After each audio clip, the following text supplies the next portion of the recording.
बोले पुरुषोत्तम भगवान की जय। सूतवाचो नारदः कृतवान् पृष्ठं पुनरेव तपोधना विष्णु श्री कृष्ण संवादम श्रुत्वा संतुष्ट मानसः। सूजी महाराज बोले, हे तपोधन, विष्णु और श्री कृष्ण के संवाद को सुन संतुष्ट मन नारद नारायण से पुनः प्रश्न करने लगे। नारद जी बोले कि हे प्रभु, जब विष्णु वैकुंठ चले गए तब फिर क्या हुआ सो कहिए।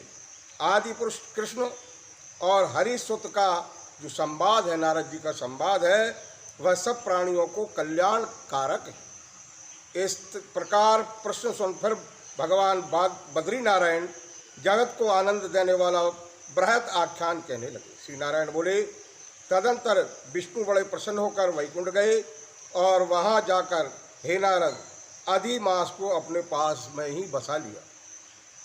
अधिमास वैकुंठ में वास पाकर अत्यंत प्रसन्न हुआ और 12 मासों का राजा होकर विष्णु के साथ में रहने लगा। 12 मासों में मल मास को श्रेष्ठ बना करके विष्णु मन से संतुष्ट हुए। हे मुने, अनंतर भक्तों के ऊपर कृपा करने वाले भगवान युधिष्ठिर और द्रौपदी की ओर देखते हुए कृपा करके अर्जुन से यह बोले, श्री कृष्ण बोले कि हे राज शार्दूल, हमको मालूम होता है कि तपोवन में आकर आप लोगों ने दुखित होने के कारण पुरुषोत्तम मास का आदर सत्कार नहीं किया। वृंदावन की शोभा के नाथ भगवान का प्रिय पात्र पुरुषोत्तम मास आप वनवासियों का प्रमाद से व्यतीत हो गया। भीष्म, द्रोणाचार्य, कर्ण के भय से संत्रस्त मन आप सब लोगों ने भय और द्वेष से मुक्त होने के कारण प्राप्त पुरुषोत्तम मास का ध्यान नहीं किया है। कृष्ण द्वैपायन व्यास देव से प्राप्त विद्या के आराधना में तत्पर रणवीर अर्जुन के इंद्रकील पर्वत पर चले जाने पर उसके वियोग से दुखित आप लोगों ने पुरुषोत्तम मास को नहीं जाना। अब यदि आप यह पूछें कि हम क्या करें, तो मैं यही कहूँगा कि भाग्य का अवलंबन करो। पुरुषों का जैसा अदृष्ट होता है वैसा ही सदा भासता है, दिखाई देता है। भाग्य से उत्पन्न जो फल है वो अवश्य भोगना पड़ता है। सुख, दुख, भय, कुशलता इत्यादि भाग्यानुसार ही मनुष्य को प्राप्त होती है। अतः अदृष्ट पर विश्वास रखने वाले आप लोगों को अदृष्ट ही पर निर्भर रहना चाहिए। अब इसके बाद आप लोगों के दुख का दूसरा कारण और बड़ा आश्चर्यजनक इतिहास के सहित कहते हैं। हे महाराज, हमारे मुख से कहा हुआ सुनो। श्री कृष्ण बोले कि यह भाग्यशाली द्रौपदी पूर्व जन्म में बड़ी सुंदर मेधावी ऋषि के घर में उत्पन्न हुई। समय व्यतीत होने पर जब 10 वर्ष की हुई तब क्रम से रूप और लावण्य से युक्त अति सुंदरी और आकर्णांत नेत्र से शोभायमान हुई। चातुर्य गुण से युक्त वह अपने पिता की एकमात्र इकलौती कन्या थी। अतः चतुरा, गुणवती, सुंदरी यह पिता की बड़ी लाडली थी। मेधावी ने सदा लड़के की तरह इसे माना, कभी भी अनादर नहीं किया। यह भी साहित्य शास्त्र में पंडिता और नीति शास्त्र में भी प्रवीणा थी। इसकी माता इसकी छोटी अवस्था में ही मर गई थी। पिता ने ही प्रसन्नतापूर्वक पाला पोसा था। पास में रहने वाली अपनी सखी के पुत्र पौत्रादि सुख को देखकर इसको भी स्पृहा हुई, इच्छा हुई और तब यह सोचने लगी कि हमें भी यह सुख कैसे प्राप्त होगा। गुण और भाग का निधि, सुख देने वाला पति और सत्पुत्र कैसे होंगे। इस प्रकार मनोरथ विचार की हुई। सोचने लगी कि पहले मेरा विवाह उपस्थित था, परंतु भाग ने बिगाड़ दिया। अब क्या करने से अथवा क्या जानने से एवं किस देवता की उपासना करने से या किस मुनि की शरण में जाने से अथवा किस तीर्थ का आश्रय करने से मेरी मनोकामना पूर्ण होगी। मेरा भाग्य कैसा सो गया कि कोई भी पति मुझको वरण नहीं करता है। पंडित भी मेरा पिता के ही दुर्भाग्य से मूर्ख हो गया है।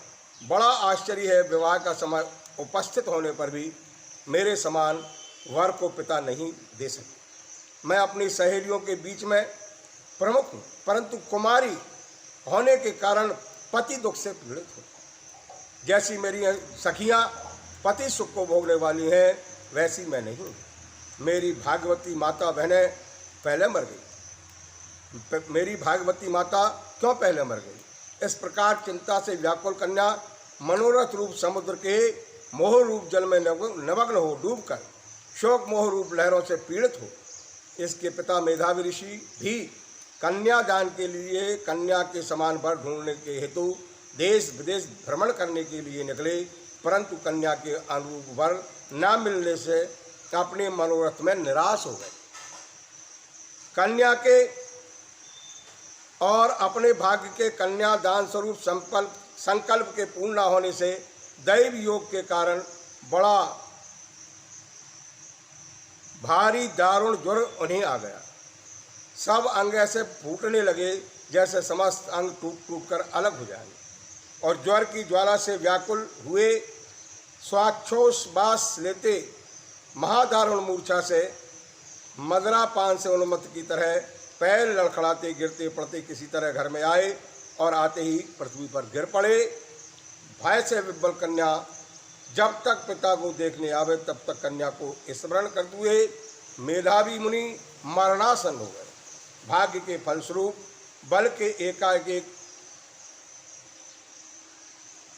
बल से एकाएक कांपने लगे और कन्यादान प्रसंग से उठा हुआ जो महोत्सव था वह नष्ट हो गया। तदनंतर पहले किए हुए गृहस्थाश्रम धर्म के परिश्रम के प्रभाव से संसार वासना को त्याग कर भगवान में चित्त को लगाते हुए उस मुमुर्षु मेधावी ऋषि ने शीघ्र ही नील कमल के समान श्याम त्रिवली से सुंदर आकृति वाले श्री पुरुषोत्तम हरि का स्मरण किया। हे रास के स्वामी, हे राधा रमण, हे प्रचंड भुजदंड वाले, दूर से ही देवताओं के शत्रु दैत्यों को मारने वाले, हे अति उग्र दावानल को पान करने वाले, हे कुमारी गोपिकाओं के उतारे हुए वस्त्रों को हरण करने वाले,